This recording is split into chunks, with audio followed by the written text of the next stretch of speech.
H1B visa issue, അതേപോലെ തന്നെ green card holders, അമേരിക്കയിൽ ജീവിക്കുന്ന മറ്റുള്ള ഇന്ത്യക്കാർ, ഇവരുടെയൊക്കെ ലൈഫിൽ, അതായത് നമ്മൾ എടുത്തു നോക്കുക കഴിഞ്ഞ 30-40 കൊല്ലം ഇതേപോലെ ഹറാസ് ചെയ്തൊരു സമയം ഉണ്ടായിട്ടില്ല.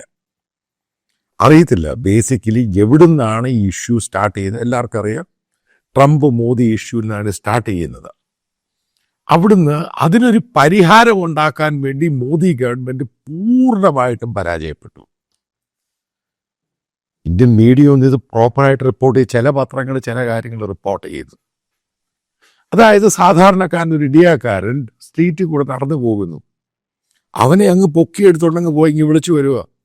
അതായത് പോലീസുകാരെല്ലാം പ്ലെയിൻ ക്ലോത്ത് ഇട്ട് അവിടെയുള്ള ഏജൻസികളാണ്, ചിലപ്പോൾ അവിടുത്തെ ഷാഡോ പോലീസും ഒക്കെ ആയിരിക്കാം. വിളിച്ചുകൊണ്ട് പോകുന്നു, പറയുന്നു, അവനെ ഹറാസ് ചെയ്യുന്നു, അവനോട് പറയുന്നു ചിലപ്പോൾ എന്തെങ്കിലും പ്രശ്നങ്ങൾ കാണുമായിരിക്കും, H1B വിസ ആയിരിക്കും, അവൻ്റെ ക്യാൻസൽ ചെയ്യുന്നു, അവനെ പറഞ്ഞങ്ങ് വിടുന്നു. അതായത് നോക്കുക, ഒരു ഗവൺമെൻറ് ടു ഗവൺമെൻറ്, അതായത് അമേരിക്കയും ഇന്ത്യയും തമ്മിലുള്ള പ്രശ്നങ്ങൾ പ്രധാനമന്ത്രി മോദിയും ട്രംപും ഇത് പറഞ്ഞു ഒതുക്കി എന്ന് പറഞ്ഞിട്ട് ഇതിന് റിസൾട്ട് വരുന്നില്ല.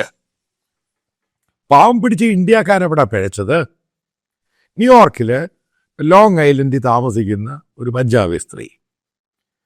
അപ്പൊ അവര് ഈ മോദിയുടെ പല പ്രോഗ്രാമിനും ഓർഗനൈസ് ചെയ്യുന്നതിൽ മുമ്പന്തിയിൽ നിൽക്കുന്നൊരു സ്ത്രീയാണ്. ഏകദേശം 10-24 വർഷം കൊണ്ട് അമേരിക്കയിൽ താമസിക്കുകയാണ് അവർ. അവിടെ ഒരു നേപ്പാളി ഇന്ത്യൻ റെസ്റ്റോറൻറ്റ് വിട്ടിട്ടുണ്ട്. അപ്പം അവര് ഒരു ഗ്രീൻ കാർഡ് ആപ്ലിക്കേഷൻ കൊടുത്തു. ആപ്ലിക്കേഷൻ കൊടുത്തപ്പോൾ അവരുടെ അതിനകത്തോട്ട്, അതായത് അമേരിക്കൻ കോൺസുലേറ്റിൻ്റെ അമേരിക്കൻ എംബസിയുമായിട്ട് അമേരിക്കയുടെ ഓഫീസ്, അമേരിക്ക ചേർന്ന സംഭവം, അവിടെ അതിനകത്തോട്ട് ഫെഡറൽ ഒഫീഷ്യൽസ് കയറി വരുന്നു, ഇവരെ പൊക്കിയെടുക്കുന്നു, കൊണ്ട് ഡീറ്റെയിൻ ചെയ്യുന്നു. അവരെല്ലാവരും അറിയുന്നൊരു സ്ത്രീ, വളരെയധികം ഇന്ത്യൻ ഡയസ്പോറയിൽ ആക്റ്റീവായിട്ടുള്ളൊരു സ്ത്രീ. ഇത് ഒരു ഇഷ്യൂ അല്ല, തീരം അങ്ങ് ഉണ്ടാവുകയാണ്. എന്തൊക്കെയായിരുന്നു നരേന്ദ്രമോദിയും ട്രംപും 2019 പറഞ്ഞ വാഷിങ്ടൺ DC വെച്ച് H1B വിസക്കാർ ഇന്ത്യയിലോട്ട് വരണ്ട, അവർക്ക് അവിടെ റിന്യൂ ചെയ്യാം. ആ പുല്ലൊന്നും നടക്കുന്നില്ല.